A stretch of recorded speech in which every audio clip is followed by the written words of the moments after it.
The tea sat untouched, a thin film forming on its surface as Michael stared blankly out the window. Another morning alone in the silence of his kitchen, the only sounds the occasional creak of the old farmhouse and his son's gentle breathing through the baby monitor. If you've ever felt the crushing weight of loneliness even when surrounded by love, this story might just break your heart before putting it back together again. Like, subscribe, and join me on this journey that proves family isn't always what we expect it to be. Michael Bennett never planned on being a single father. At 34, he had imagined a different life, one with his wife Emma by his side as they raised their son together. But life had other plans, cruel ones that took Emma away during childbirth complications, leaving Michael alone with newborn Oliver and a grief so profound it seemed to seep into the very walls of their home. The first year passed in a blur of sleepless nights, formula measurements, and diaper changes. Michael moved through his days like a ghost, performing the necessary functions of parenthood while feeling hollow inside. His parents helped when they could, driving up from Florida every few months, but they were getting older and had their own lives. Friends gradually stopped calling after too many declined invitations. The isolation grew like ivy around his heart, slowly constricting until even breathing felt like an effort. Oliver was now 14 months old, a happy, curious toddler who had his mother's eyes and smile. Michael loved him fiercely, but the loneliness remained a constant companion. Their rural Pennsylvania home, once purchased with dreams of a yard full of children's laughter, now felt too big, too empty, too full of what might have been. On this particular Tuesday morning in October, Michael had prepared his usual cup of Earl Grey tea, set it on the kitchen table, and then gotten distracted by a call from work. He was a graphic designer who worked remotely, grateful for the flexibility but sometimes desperate for adult conversation beyond client calls. By the time he returned to the kitchen, the tea was cold, just like every other morning. He didn't bother to reheat it. The knock at the door came unexpectedly. Michael wasn't expecting packages, and visitors were rare enough that he momentarily froze, wondering if he should pretend not to be home. But curiosity won out, and he made his way to the front door, running a hand through his disheveled hair. 3 identical faces stared up at him when he opened the door. Girls, maybe 9 or 10 years old, with matching dark braids and serious expressions. Behind them stood a woman in her 40s, her face lined with exhaustion but her eyes kind. "Can I help you?" Michael asked, confusion evident in his voice. The woman stepped forward. "Mr. Bennett? I'm Elena Vasquez from Child Protective Services. I'm sorry to arrive unannounced, but we have an urgent situation. May we come in?" Michael stepped aside, his mind racing. Child Protective Services? What could they possibly want with him? The girls filed in silently, their eyes taking in the living room with its scattered toys and half-finished coffee cups. They moved as one unit, staying close together, their shoulders touching as if drawing strength from each other. "These are the Patel triplets," Elena explained once they were seated. "Mira, Maya, and Mina. Their mother, Sophia, passed away last week after a long illness." Michael felt a pang of recognition at the familiar pain of loss. "I'm very sorry to hear that, but I'm not sure why you're here." Elena pulled out a folder. "Mr. Bennett, Sophia Patel named you as the guardian for her daughters in her will. She left this letter for you." The world seemed to tilt on its axis as Michael accepted the envelope with trembling hands. The triplets watched him with identical expressions of guarded hope and fear. The letter inside was written in a delicate, flowing script. "Dear Michael. If you're reading this, then I've lost my battle with cancer, and my girls need a home. You may not remember me, but we met 5 years ago at a grief support group after you lost Emma. You spoke so eloquently about love and loss that night, about how you would still choose to love even knowing the pain that would follow. Your words helped me through my darkest days, when my husband died 3 years ago, leaving me alone with the girls, I remembered what you said. And when I received my diagnosis last year, I began to plan for my children's future. I've watched you from afar, Michael. I've seen the kind of father you are to your son. I know this is an enormous request, but my girls need someone who understands grief, who knows how to love despite it, asterisk. Asterisk the girls have no other family. Their father was an only child, as am I, and our parents are gone. Please consider giving them a home. They are kind, intelligent, and brave beyond their years. They will bring light back into your life, as I believe you will bring stability and love into theirs, asterisk. With deepest gratitude and hope. Sophia Patel. Michael looked up from the letter, stunned. He vaguely remembered the grief support group, remembered a quiet Indian woman who had listened intently but spoken little. Had he really made such an impression? And now she wanted him to raise her children? This is impossible, he said, his voice barely above a whisper. I'm barely managing with Oliver. I can't take in 3 more children. Elena nodded sympathetically. I understand this is overwhelming. The alternative would be to place the girls in the foster system, likely separated due to the shortage of homes willing to take sibling groups, especially 3 at once. At these words, the smallest of the triplets, Mina, Michael thought, let out a small, choked sob. Her sisters immediately moved closer, forming a protective circle around her. Please don't separate us, one of them, Maya, said, her voice steady despite the tears in her eyes.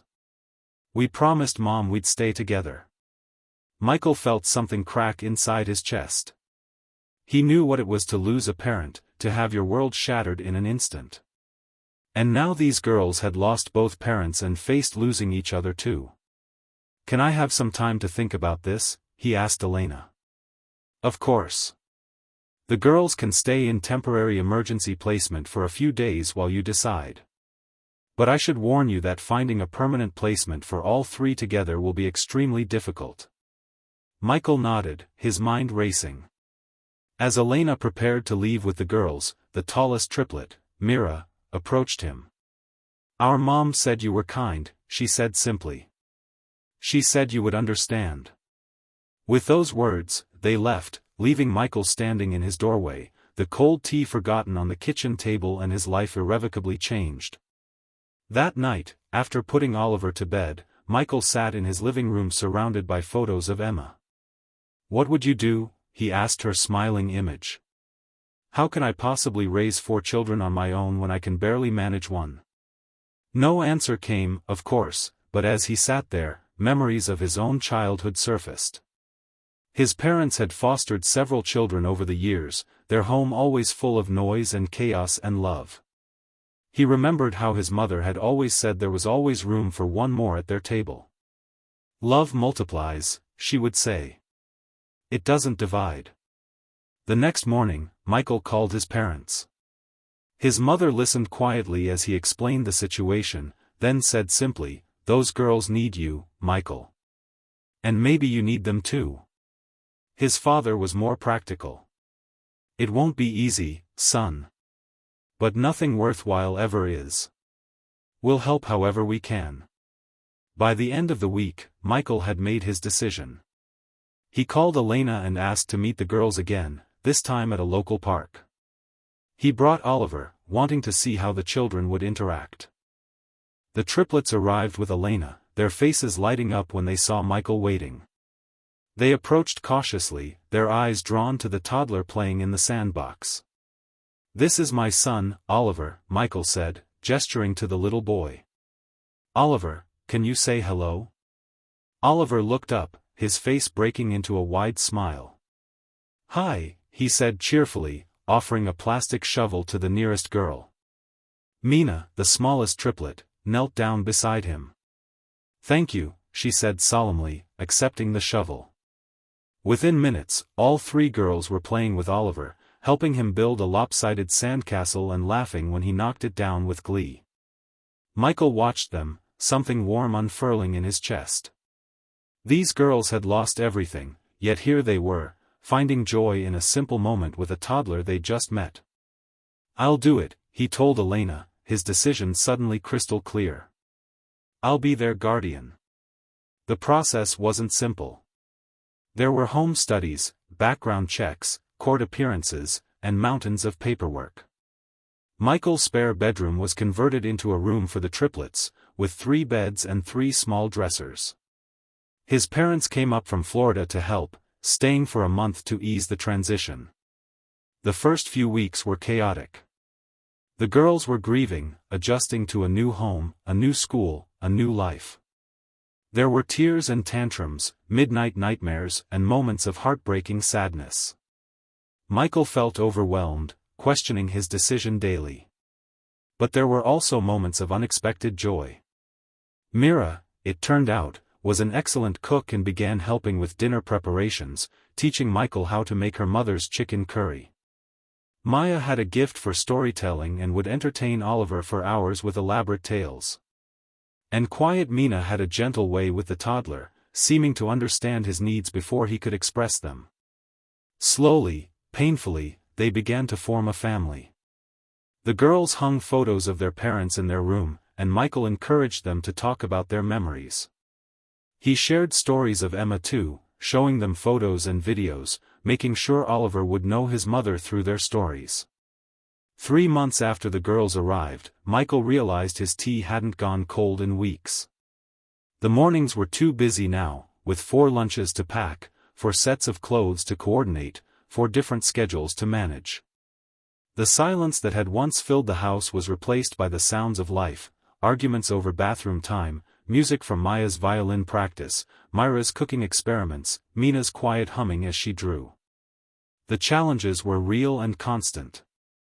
Michael had to learn about raising girls, about cultural traditions the triplets wanted to maintain, about managing the complex dynamics between 3 identical sisters who were fiercely individual.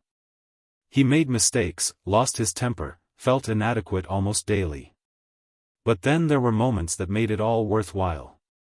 Like the night 6 months after they arrived, when he tucked the girls into bed and Mina asked quietly, "Can we call you Dad?" Michael had frozen, emotion clogging his throat. "If you want to," he managed to say. "But only if you're ready. Your father will always be your father." "We know," Mira said. "But Mom always said we had big enough hearts to love lots of people." "She said love multiplies," Maya added. "It doesn't divide." Michael had stared at her, those familiar words from his own childhood echoing in his ears. "My mother used to say the exact same thing," he whispered. The girls had exchanged glances, a silent communication passing between them. "See?" Mina said. "It's meant to be." A year after the girls arrived, Michael's house was unrecognizable.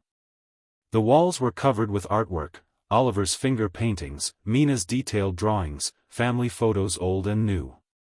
The kitchen was filled with spices Michael had never heard of before. The backyard now had a vegetable garden, a treehouse, and a tire swing. And Michael himself had changed too. The grief was still there, it always would be, but it no longer defined him. He had purpose now, not just in raising Oliver but in giving these 3 remarkable girls a home where they could heal, grow, and thrive. On the anniversary of the day the girls had arrived, Michael planned a special dinner. He attempted to make Sophia's chicken curry using the recipe Mira had taught him, though his version never quite matched hers. The table was set with candles and flowers, a celebration of their unconventional family. As they ate, Michael raised his glass of sparkling cider. "To family," he said. "Not the one we expected, but exactly the one we needed." The triplets raised their glasses too, their faces solemn but their eyes bright. "To Mom and Dad," Mira said, meaning both their birth parents and Michael. "To Emma," Maya added, nodding toward her photo on the wall. "To us," Mina finished, her quiet voice firm. Later that night, after the children were in bed, Michael sat at the kitchen table with a fresh cup of tea. It was still hot, steam rising from the surface. He took a sip, savoring the warmth, and realized he couldn't remember the last time he'd felt truly lonely. The house creaked around him, settling for the night. From upstairs came the soft sounds of his children sleeping, Oliver's gentle snores, the occasional murmur from one of the girls. Outside, the wind rustled through the trees in the yard where they'd planted a memorial garden for Emma and Sophia. Michael took another sip of his tea, feeling the warmth spread through his chest. Life had taken so much from him, had taken so much from these children. But somehow, impossibly, they had found each other. Had built something new from the broken pieces of their hearts. The tea didn't go cold anymore. There wasn't time for that in this house full of life and love and the beautiful chaos of family. And Michael wouldn't have it any other way. If this story touched your heart, please like this video and subscribe to our channel for more stories that remind us of the power of love, the strength of family, and the unexpected ways our broken pieces can fit together to create something beautiful. Remember, family isn't always what we're born into, sometimes it's what we build together, one day, one challenge, one moment of connection at a time.